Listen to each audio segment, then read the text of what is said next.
Maman 13, le verset 10. Genèse chapitre 13, le verset 10. Alors, pour vous aider, j'ai étalé juste tous les versets sur lesquels nous devons utiliser aujourd'hui. Tous les versets sont là. Bien que je vous épargne de certains détails, mais du moins il y a tous les versets qui sont là. Lisons pour la gloire du Seigneur.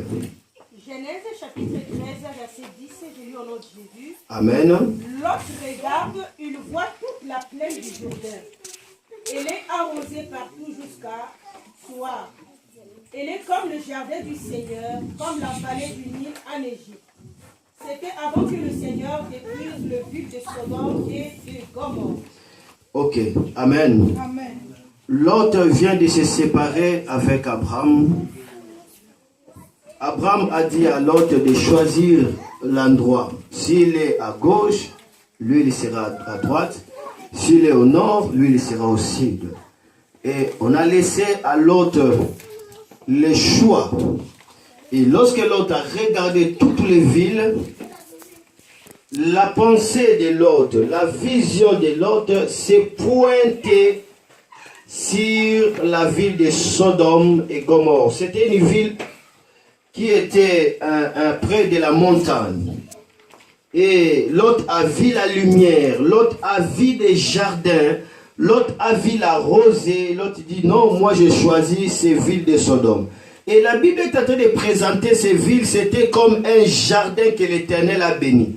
C'était comme un jardin que l'Éternel a béni. Oh, en réalité, ce n'était même pas un jardin que l'Éternel a béni, mais c'était un jardin sur lequel les diables régnaient. C'est pourquoi il faut faire attention à votre perception. La vie dépend de votre niveau ou qualité de la perception. Attention au choix, parce que le choix que vous êtes en train de faire aujourd'hui déterminera votre futur demain. Le choix peut déterminer votre malheur, le choix peut déterminer votre bonheur. Alléluia.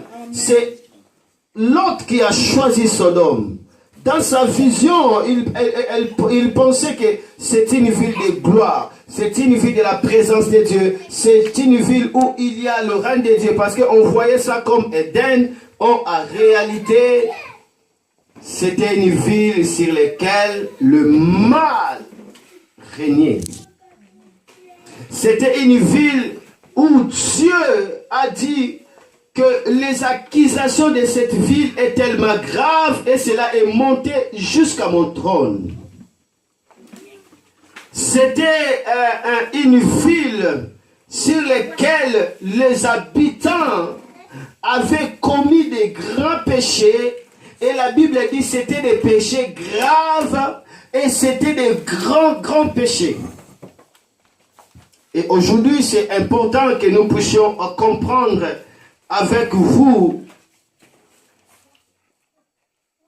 la dimension de cette ville de Sodome à notre état actuel. Lorsque nous parlons de Sodome, nous voyons une pluralité de crimes qui est fondée sur l'immoralité, sur la bestialité, sur des pratiques impures et des pratiques contre nature. C'est ça en fait la ville de Sodome. Lorsque nous disons Sodome, nous devons retenir que c'est un endroit où règne la bestialité, un endroit où règne la supériorité de l'immoralité, un endroit où règne l'impudicité. C'est le monde de péché, mais on souligne bien le péché contre nature. Or, le Seigneur Jésus-Christ nous prévient dans le livre de Luc, chapitre 17, le verset 28 à 36. Jésus dit, tout ce qui se passa au temps de Sodome passera de même à notre temps avant que puisse venir pour enlever son église. Alléluia. C'est bien important de savoir ça et c'est bien important de comprendre ça.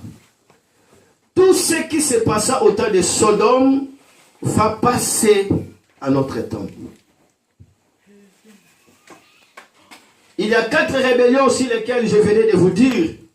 Nous avons la rébellion d'Éden, la rébellion du temps de Noé, la rébellion des tours de Ziggoura, et il y a aussi la rébellion de Sodome sur lesquelles nous allons clôturer aujourd'hui, et je les appelle votre attention. Et comme dans chaque rébellion, nous définissons toujours les motifs, les objectifs ainsi que la conséquence.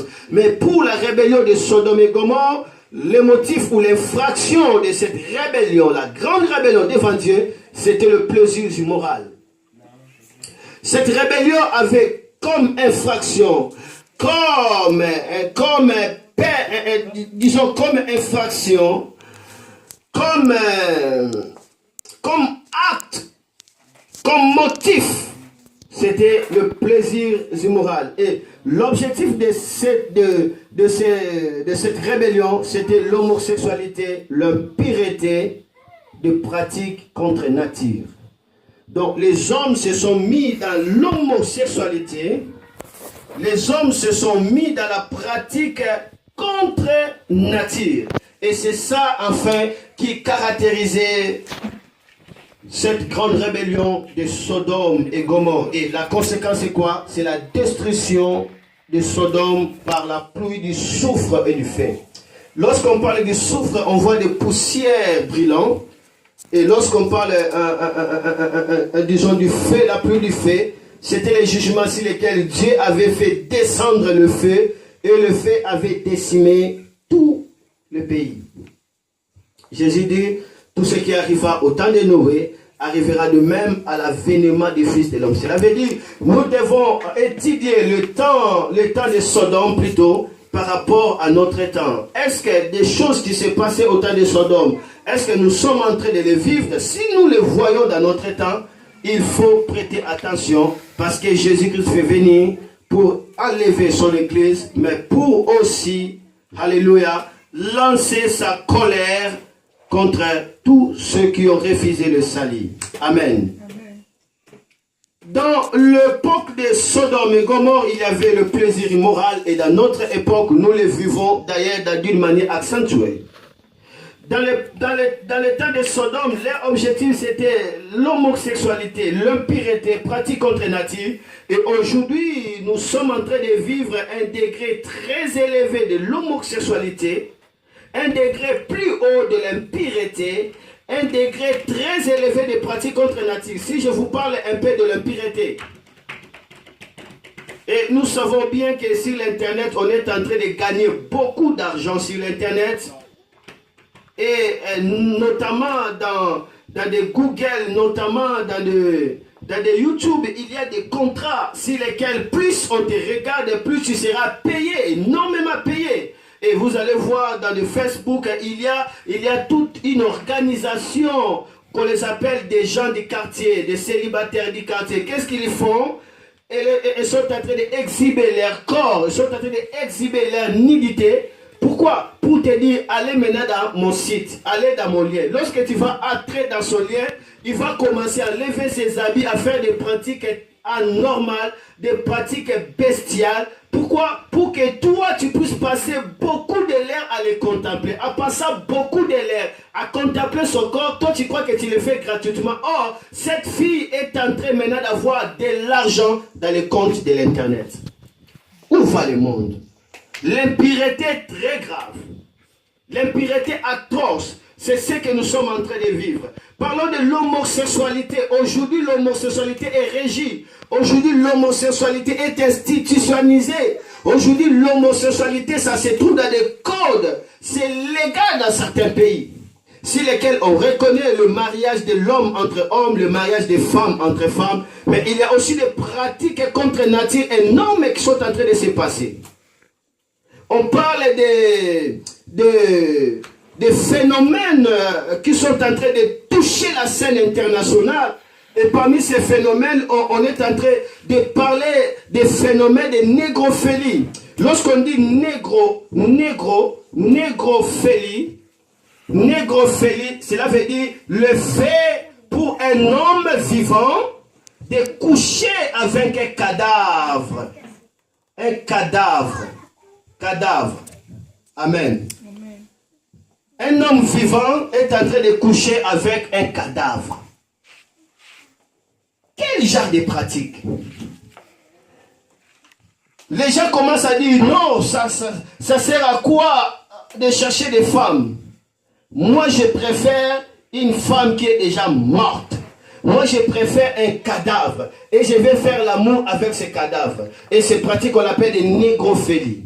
Ils dépensent autant d'argent, de milliers de dollars, pour entrer dans des salles de mort, pour faire des relations intimes avec des morts, avec des cadavres. Ce temps est atteint à un niveau très élevé, plus que dans le temps de Sodome et Gomorrhe. Tout ce qui arriva du temps de Sodome et Gomorrhe arrivera dans notre état avant que Jésus-Christ puisse venir. Mais aujourd'hui, c'est au-delà de ce que Sodome et Gomorrhe avaient expérimenté.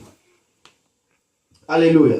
Il y a encore des pratiques contre nature sur lesquelles nous sommes en train de voir. Je vous avais parlé un jour aussi, toujours dans le même cas d'enseignement, où on est en train de vendre des spermes, la vente des spermatozoïdes. On les met dans des flacons et dans chaque flacon, on met la photo de la personne qui a fusillé ses spermes sur ces flacons. Imaginez. Donc une personne devient comme un producteur de sperme, un vendeur de sperme. Il prend des spermes et il les met dans un flacon et là, dans un hôpital ou dans un endroit quelconque où je ne sais pas quoi, un marché des spermatozoïdes. Et des couples peuvent venir là-bas. Il regarde des photos, il dit non, cet homme est beau, alors nous voulons avoir ces spermatozoïdes. Soit cette femme est belle, alors nous voulons avoir les spermatozoïdes de cette femme, comme ça, on aura des enfants comme tels. Et on prend des spermes, on les mélange avec les ovules d'une femme, et ça trouve des enfants. Ce sont des pratiques contre nature. Dieu n'a pas prévu ça. Dieu a prévu pour qu'il y ait la procréation, il faut qu'il y ait nécessairement ce qu'on appelle des relations intimes. Mais les hommes disent non, les relations intimes c'est trop long. Passons, alléluia, de manière scientifique ou de manière je ne sais pas quoi. On fait des mélanges. Amen. Et maman a dit, venez même de me dire, avec la scène, il y a notre pratique contre nature très grave. On parle de femmes porteuses. Qui sont des femmes porteuses? Cela veut dire, une femme dit que non, moi, je vais gagner l'argent, alors je vais faire le travail de porteuse d'un bébé. Cela veut dire quoi? Un couple, ont pris les semences, la semence de la femme et la semence de l'homme, on fait du mélange et on va prendre cette semence-là pour le mettre dans le ventre de la femme. La fille qui dit qu'elle est la fille porteuse. Et on prend ces semences, on les met dans son ventre. Et la semence commencera à se manifester normalement, biologiquement. L'enfant commence à tisser et la femme est devenue enceinte. Pas par les rapports intimes, mais elle est devenue... C'est comme Marie. Ça, c'est quoi? Et la femme sera aussi enceinte 1 mois, 2 mois, 3 mois. Elle commence à vomir. Elle commence à faire des caprices terribles. Et au 9e mois, la femme aussi va coucher. Le jour où la femme va coucher, le papa, la propriété des spermatozoïdes sera là et la propriété des ovules sera là. Ils sont en train de regarder les résultats, en train de sortir. C'est l'autre qui va souffrir et dès que la femme va donner naissance, automatiquement il récupère l'enfant.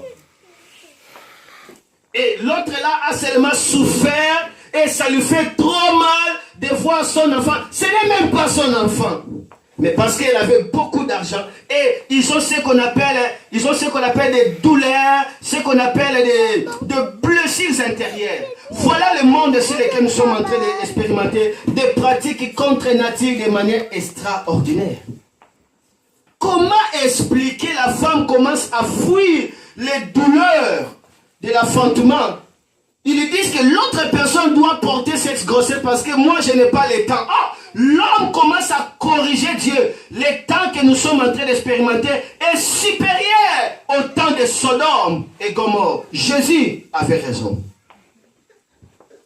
les accusations de ces temps est plus élevée par rapport aux accusations des temps de Sodome et Gomorrhe. C'est le diable qui avait possédé Sodome et Gomorrhe par des pratiques de sodomie, par des pratiques de la homosexualité, par les pratiques, alléluia, contre nature, par l'impudicité. C'est le même diable qui éleva la voix dans le trône de Dieu pour accuser Sodome. Parce que Dieu dit, leurs accusations sont graves devant moi. C'est pourquoi je suis descendu pour voir ce qui se passe. Qui a accusé Sodome? Est-ce que c'était les anges? Qui est les accusateurs? C'est le diable. Attention à toi qui se met, alléluia, à prendre plaisir, à être du côté du diable ou être l'avocat du diable. Laisse-moi te dire que le même diable qui te pousse à se révolter contre la parole de Dieu, c'est le même diable qui sera la première personne à t'accuser devant Dieu afin que tu sois banni. Attention, il n'y a rien du bon qui peut sortir du diable. Tu ne peux pas prendre parti pour le diable, tu ne peux pas devenir l'avocat du diable, car il n'y a rien d'amour dans le diable. Alléluia. Il y a encore quelque chose aussi que nous avons remarqué qui se passe actuellement dans notre temps de pratique contre nature. Alléluia. Là, c'est quoi? Cela veut dire la femme doit tomber enceinte et sa grossesse peut prendre peut-être 1 mois. Et c'est fini, on prend cette grossesse, on les met dans une couveuse. Et l'enfant commence à croître comme si il était dans le ventre de sa mère. Mais alors l'enfant est en train de croître ou dans la machine. Ah, quelle douleur pour ce bébé!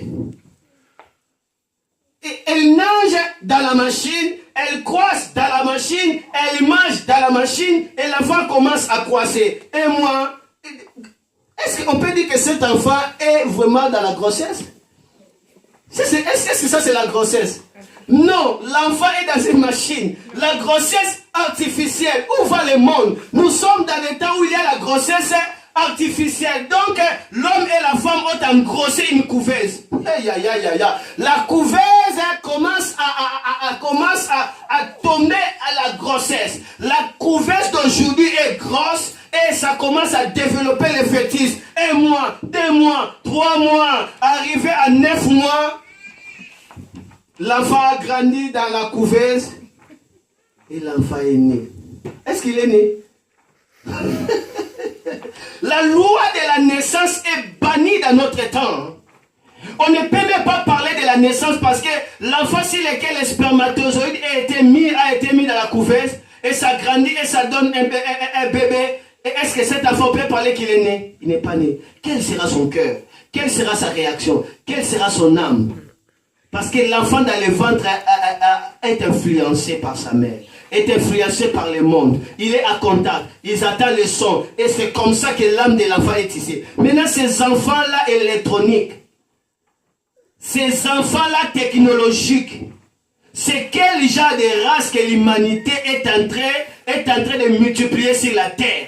Ils auront quel cœur? Ils auront quel sentiment? Parce que l'enfant n'a pas connu la connexion de cordon ombilical. Donc l'enfant n'a pas l'humanité. Quelle douleur pour notre temps.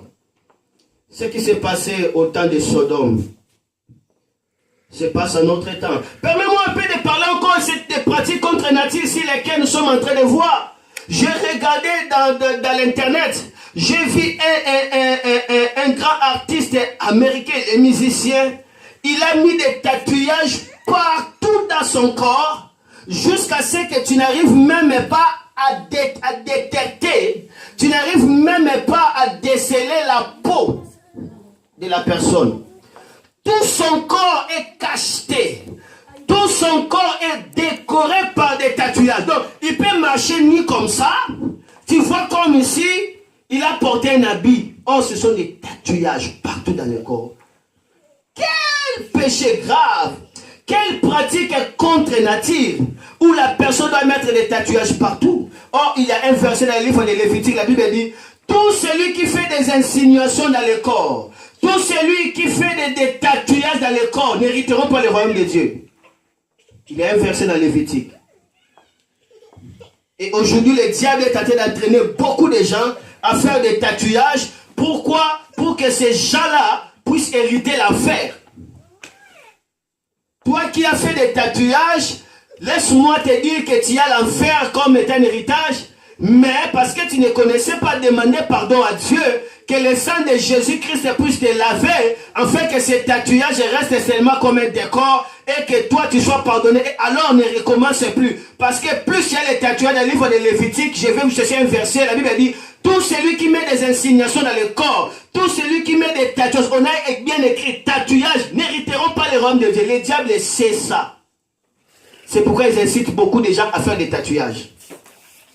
Et la plupart des gens ont acquis des démons méchants à cause des tatouages. La plupart des femmes ont acquis l'impudicité à cause des tatouages des fleurs, des tatouages des serpents, et ils ont acquis l'esprit de l'impudicité.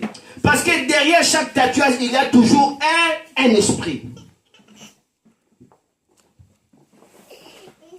Alléluia. Alléluia.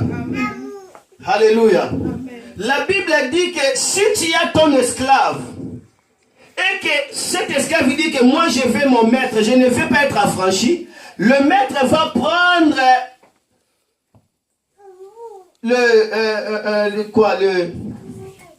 on parle de quoi?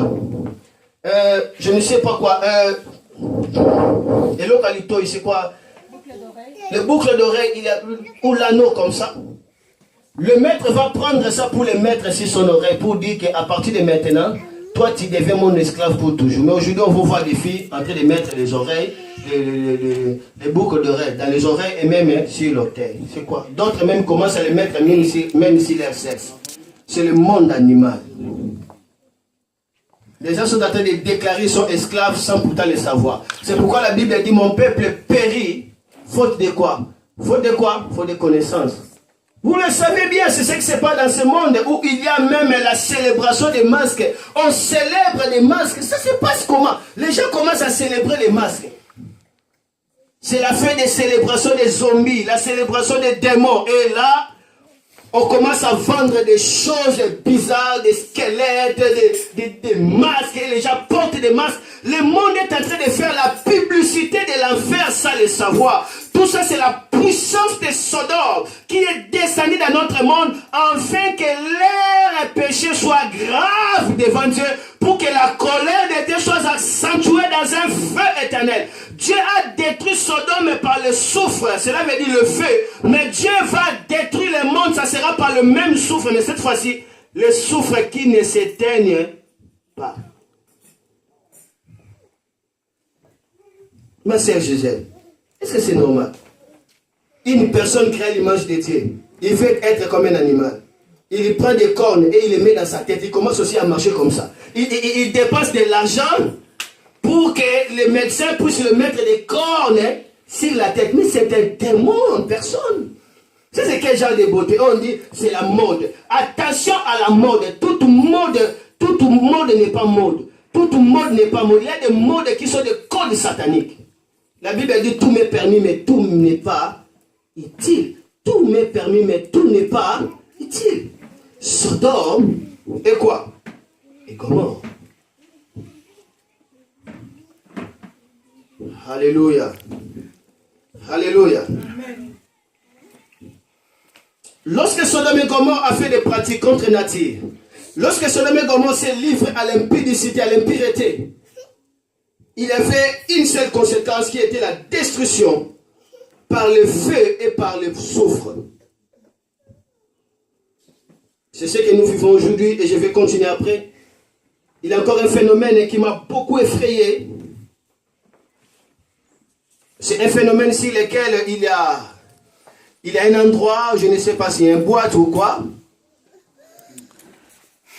où on met juste un lit devant tout le monde, une salle comme ça de plaisir, et les gens sérieux sont en train de venir des femmes et des hommes, et on commence à crémenter par des chansons, tout ça. Arrivé à un moment, il dit maintenant c'est le temps de contempler, de savourer la démonstration.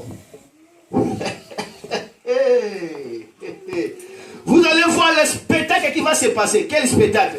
Un homme est venu, et une femme est venue, commence à se déshabiller devant tout le monde parce qu'ils ont payé l'argent.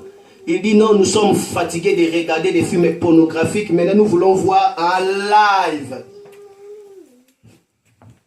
Il y a des choses, vous savez, ici en Europe, si tu n'as pas Dieu, tu vas rester en enfer. Je vous dis la vérité. Hein? Amen. Et maintenant, ce genre de prédication que je suis en train de prêcher, les gens ne supportent pas. Ils ne vont pas supporter parce que ça déshabille les diables et le diable les remplit de colère pour qu'ils ne puissent pas écouter ces choses afin qu'ils soient leurs partenaires dans l'enfer. Comment expliquer? Les gens disent que non, nous n'allons pas regarder la pornographie. Nous voulons regarder maintenant l'homme et la femme en train de faire des rapports, laisse-moi te dire, en train de faire des rapports là sexuels bizarres devant tout le monde. Ils s'embrassent devant tout le monde. Ils sont en train de faire toutes les pratiques, tout, devant tout le monde. Et les gens, l'homme et la femme, regardent comme ça. Ils acclament. Ah, c'était super. Ah! Quel genre de pratique? Et les gens payent de l'argent pour regarder ça. Et c'est pour créer quoi? C'est pour brûler le corps, brûler des désirs animaux. Ça, c'est être animal. Alléluia. Amen. Et plus le péché s'accentue, plus la colère de Dieu, ça va s'accentuer. C'est ce qui s'est passé au temps de Sodome et Gomorrhe. Que Dieu nous aide. Et lève tes mains, dis que le sang de Jésus garde ma famille, garde ma vie, et que je sois hors de toute tentative du diable. Si tu lis dans le livre de Genèse, chapitre 13, le verset 10 à 13, la Bible parle de la gravité du péché de Sodome. La Bible dit que leur péché était tellement grave devant Dieu. Mais la Bible n'a pas mentionné le péché exactement. La Bible n'a pas mentionné le nom du péché que Sodome et Gomorrhe avaient commis. Mais plus loin dans le livre de Genèse, chapitre 18, le verset 20 à 33, Dieu est en train de dire que les accusations contre Sodome est grave et leur péché est grave. Je vais les détruire par le feu. Et là, Abraham commence à négocier avec Dieu. Abraham il dit, oh Seigneur, tu veux détruire Sodome et Gomorrhe. Mais si tu trouves 50 justes, est-ce que tu détruiras le pays sur lequel tu trouves 50 justes? Dieu dit, s'il y a 50 justes dans ce pays, je ne vais pas détruire. Abraham commence à dire, alors 35. Dieu dit, je ne détruirai pas. Abraham dit, alors 20. Dieu dit, si je trouve 20 justes dans un pays, dans une ville où je voulais détruire, je ne détruirai pas. Jusqu'à ce qu'Abraham est descendu, alors 10 justes. Dieu dit, s'il y a 10 justes dans la ville, je ne détruirai pas. Et Abraham était déçu. Amen. Mais par la grâce de Dieu, Dieu a entendu du moins l'intercession qu'Abraham faisait. Et Dieu a libéré les deux anges aller là-bas à Sodome pour détruire.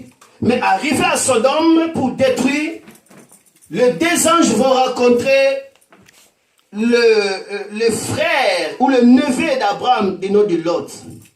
Donc dans ces villes-là de Sodome, dans tous les pays de Sodome, il y avait seulement un seul juste qui était qui? Lot. Et les filles de Lot étaient aussi des justes. Tu peux craindre Dieu même au milieu des pécheurs. Ce qui m'a toujours étonné, lorsque Lot a accueilli les anges avaient pris la forme de corps humain. Lorsqu'ils sont entrés dans la maison, tous les habitants de Sodome sont venus devant la porte de Lot pour dire que tu as fait entrer des personnes là-bas. Fais-les sortir et nous voulons coucher avec ces personnes-là. Imaginez quelle gravité de la ville. Toute la ville, la Bible dit depuis les plus petits jusqu'aux plus vieux. Là, nous sommes dans le livre de Genèse, chapitre 19, verset 1 jusqu'à 9. Ça se trouve là-bas. Genèse 19, 1 à 20. Amen. Tous les habitants disent que fais-nous sortir ces deux hommes pour que nous puissions coucher avec eux.